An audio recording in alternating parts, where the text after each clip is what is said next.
नमस्कार दर्शक बंधु मो प्रियव्रत आपण मैंने देखुंत भूत गप। आशा करुच्ची आपण मैंने बहुत भलरे थे। सांग मैंने आज एपिसोड रे मु जड़े सब्सक्राइबर भाई को स्टोरी को कवर करुच्ची। बहुत बहुत धन्यवाद आपण माननकु निजर हरर एक्सपीरियंस आम सह शेयर करने को। जदि आपण माननकु भी स्टोरी पठाइबार अछि ताहले स्क्रीन रे व्हाट्सएप नंबर दिया जाइछि, सेठारे आपण चाहिए पठाई परिबे। स्टोरी पठाइबा आगुरु किछि जरूरी कथा ध्यान रखिबे। स्टोरीटी अति कम रे 4-5 पेज रु अधिका हेबा दरकार। भल हेबो जदि आपण गोटे खाता रे शुद्ध ओडिया भाषा रे लिखिकी मते सेंड करिबे। एहा द्वारा आपणक स्टोरी शीघ्र अपलोड हेबो। आउ जदि आपण वॉइस मेसेज साहाय्य पठाउछंती ताहले टिके अधिक समय लगी पारे। तो चलंतु आउ देरी न करी आरंभ करिबा आजिर एपिसोड को। मनोज काली संध्या रे ही ता संपर्कीय भाई दीपक रो घर को आसी थाए। आउ आज दीपक ताको काम देबा पई ता मालिक सह देखा करिबा पई नै जाउ थाए। दीपक रो कहिबा अनुसार ता मालिक मनोज को सेठारे चौकीदार रो काम ऑफर करे, ता भी पुणी नाइट शिफ्ट रो। एबे मनोज को सेठी काम करिबार बहुत समय बीती सारी थाए। तो सेठिकार सोसाइटी लोकंक सह मनोजर यथेष्ट परिमाण रे चिन्हा परिचित भी होई सारी थाए। स्वभावरु निरीह मनोज सेठिकार लोकमानंकर अति प्रिय थाए। एमिति गोटे दिनर घटना। सेतेबेलकु राति प्राय 12:30 खंडे हेब। सबुदिन भली से दिन भी मनोज सोसाइटीर मेन गेट पाखरे छिड़ा होई थाए कि सेतिकी बेले ताकु गोटे वृद्ध महिला गेट आड़ को आसुथबार नजर आसे। आउ जेतेबेले से वृद्ध महिला गेट पाखरे आसी पहुंची जाए सेतेबेले मनोज ताकु पचारे, आलो माँ तू एते राति रे एठी कौन करुछु, कुआडे जीवु कि? तो से वृद्ध महिला मनोज को कहे, पुअरे मो पुओ से सामना वाला बिल्डिंग रे रुहे, मु ताकु देखा करिबा पई जाउछि। मनोज बुझी पारु न थाए कि प्रकृत रे एई वृद्ध महिला को सोसाइटी रो कहा पाख को जिबार अछि। तो से पुणी थरे से वृद्ध महिला को पचारे, तते केउ पुओ पाख को जिबार अछि, नाटा कहिलु? मनोज से वृद्ध महिला को एतिकी कथा पचारि थाए कि से वृद्ध महिला एकदम जोर जोर रे कांदिबाकु लागे। आउ तार कांद देखि जना नाही काहींकि मनोज रो आखि रे भी लुह आसी जाए। तो से सही वृद्ध महिला को गेट पाखरे बसाई देई भीतर को चली जाए पानी आनिबा पाई। किंतु जेते बेले मनोज पानी नहीं भीतर बाहर को आसे तो से देखिबाकु पाए कि से वृद्ध महिला आउ गेट बाहर नहीं, कुआडे गायब हो जाइछि। मनोज से वृद्ध महिला को आखपाखरे चारिआडे खोजे किंतु केउठी भी पाए नहीं। तो से पुणी ता जगह आसी बसी जाए। किंतु तार ठीक 3 घंटा बाद मनोज से वृद्ध महिला को सामनार बिल्डिंग आड़ू आसुथबार देखिबाकु पाए। यह देखि मनोज एकदम चमकी पड़े। आउ सीए सही वृद्ध महिला पाखकू जिबाकु लागे। मनोज से वृद्ध महिला पाखरे पहुँचबाकू थाए कि अचानक ता आखि सामनारू से वृद्ध महिला कुआडे गायब हो जाए। मनोज एसबु देखि पूरा आश्चर्य हो जाए। आउ ताकू मने हुए कि से वृद्ध महिला बारंबार नजर आसीबा बोधे ता मनर भ्रम होइथिबो। तेणु से एक कथारे एतेटा ध्यान न देई पुणी ता काम को फेरी आसे। से दिन रातिटा बीती जाए।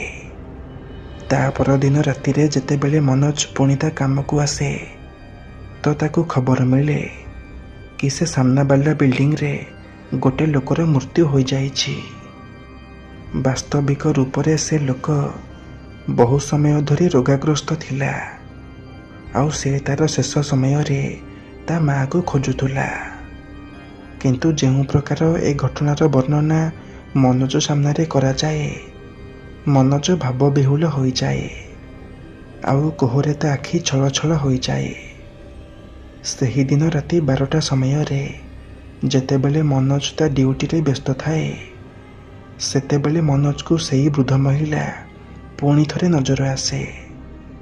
କିନ୍ତୁ ଏଥର ସେ ଏକା ନଥାଏ, ତା ସହ ଆଉ ଜଣେ ବ୍ୟକ୍ତି ଥାଏ।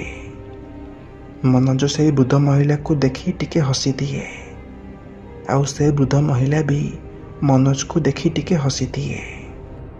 ଯେମିତି ଆମେ କେହି ଆମର ଚିହ୍ନା ପରିଚିତଙ୍କୁ ଦେଖିଲେ ଟିକେ ହସି ଦେଇଥାଉ, ସେମିତି ଭାବରେ।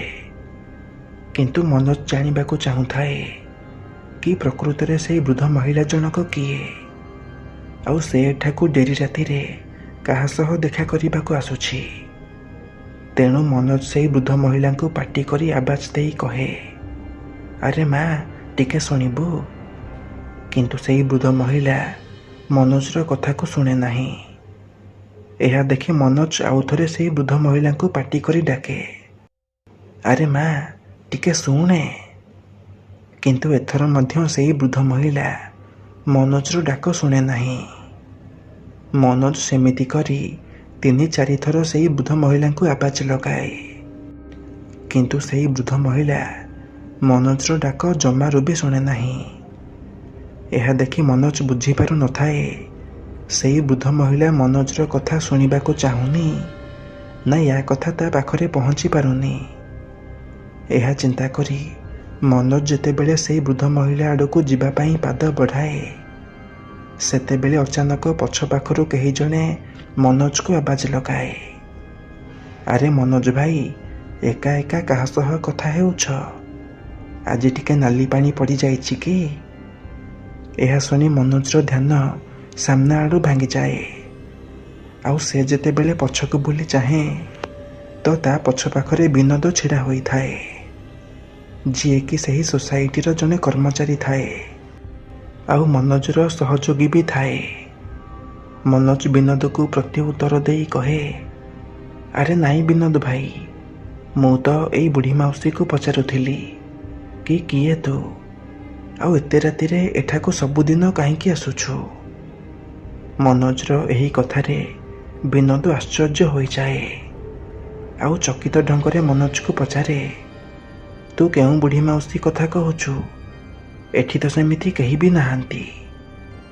ଏହା ଶୁଣି ମନୋଜ ଏକଦମ ପଛକୁ ବୁଲି ଚାହେଁ ତ ସତକୁ ସତ ତା ପଛ ପାଖରେ ସେମିତି କେହି ବି ନଥାନ୍ତି।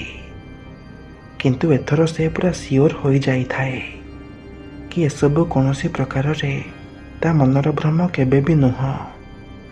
କେହି ତ ଜଣେ ବୃଦ୍ଧ ମହିଳା ତାକୁ 2 ଦିନ ହେଲା ଠିକ୍ ଏହି ସମୟରେ ଏଇ ଗେଟ୍ ବାହାରେ ନଜର ଆସୁଛି। ତ ସେ ଏହି ଘଟଣାର ସନ୍ଧାନ ଲଗାଇବା ପାଇଁ ଚେଷ୍ଟା କରେ କି ପ୍ରକୃତରେ ସେହି ବୁଢ଼ୀ ମହିଳା ଜଣକ କିଏ, ଆଉ ସେ ଏତେ ରାତିରେ ଏଠି କରୁଛି କ'ଣ। ତ ଘଟଣାର ସନ୍ଧାନ ଲଗାଉ ଲଗାଉ ମନୋଜ ଜାଣିବାକୁ ପାଏ କି ସେହି ବୁଢ଼ୀ ମହିଳା ଜଣକ ଆଉ କେହି ନୁହେଁ, ବରଂ ସେହି ଲୋକର ମା ଥାଏ, ଯିଏକି କିଛି ଦିନ ହେଲା ରୋଗାଗ୍ରସ୍ତ ହୋଇ ପଡ଼ିଥିଲା ଆଉ ଯାହାର ଆଜିକୁ ଠିକ୍ 2 ଦିନ ତଳେ ମୃତ୍ୟୁ ହୋଇଯାଇଛି। କିନ୍ତୁ ସବୁଠାରୁ ବଡ଼ ଆଶ୍ଚର୍ଯ୍ୟର କଥା ଏଇଆ ଥାଏ କି ସେହି ବୃଦ୍ଧ ମହିଳା ଯିଏକି ସେ ଲୋକକୁ ଦେଖା କରିବାକୁ ଆସୁଥାଏ, ସିଏ ବି ଜୀବିତ ନଥାଏ, ବରଂ ତାର ବି ଠିକ୍ 1 ବର୍ଷ ପୂର୍ବରୁ ଏହି ବିଲ୍ଡିଂରେ ମୃତ୍ୟୁ ହୋଇଯାଇଥାଏ। ତ ମନୋଜ ଯେଉଁ ବୃଦ୍ଧ ମହିଳାକୁ 2 ଦିନ ହେବ ତା ଗେଟ୍ ବାହାରେ ଦେଖୁଥାଏ, ସେ କୌଣସି ସାଧାରଣ ମଣିଷ ନଥାଏ, ବରଂ ଗୋଟିଏ ପ୍ରେତାତ୍ମା ଥାଏ, ଯିଏକି ତା ମୃତ୍ୟୁ ମୁଖରେ ପଡ଼ିଥିବା ପୁଅକୁ ଦେଖା କରିବା ପାଇଁ ଆସୁଥାଏ। ଏସବୁ ଶୁଣିବା ପରେ ମନୋଜ ତା ଆଖିକୁ ବିଶ୍ୱାସ କରିପାରୁନଥାଏ କି ଗୋଟେ ମା ତା ଛୁଆ ପାଇଁ ମରିକି ବି ଜୀବିତ ହୋଇପାରେ।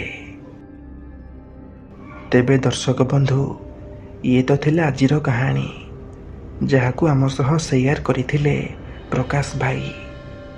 ତେବେ ଆଜିର ଏହି କାହାଣୀଟି ଯଦି ଆପଣମାନଙ୍କୁ ପସନ୍ଦ ଆସିଥାଏ, ତାହେଲେ ଭିଡ଼ିଓକୁ ଗୋଟେ ଲାଇକ୍ କରି ଆମ ଚ୍ୟାନେଲଟିକୁ ସବସ୍କ୍ରାଇବ୍ କରିଦେବେ, ଯାହାଫଳରେ ଆଗକୁ ଏମିତି ନୂଆ ନୂଆ ଭିଡ଼ିଓର ନୋଟିଫିକେସନ୍ ଆପଣ ସର୍ବପ୍ରଥମେ ପାଇପାରିବେ। ତେବେ ଆଜି ପାଇଁ ବିଦାୟ ଦିଅନ୍ତୁ। ପୁଣି ଦେଖା ହେବା ଆଉ ଏକ ନୂଆ ଭିଡ଼ିଓରେ ଏମିତି ଆଉ ଏକ ଭୟଙ୍କର କାହାଣୀ ସହ। ଧନ୍ୟବାଦ।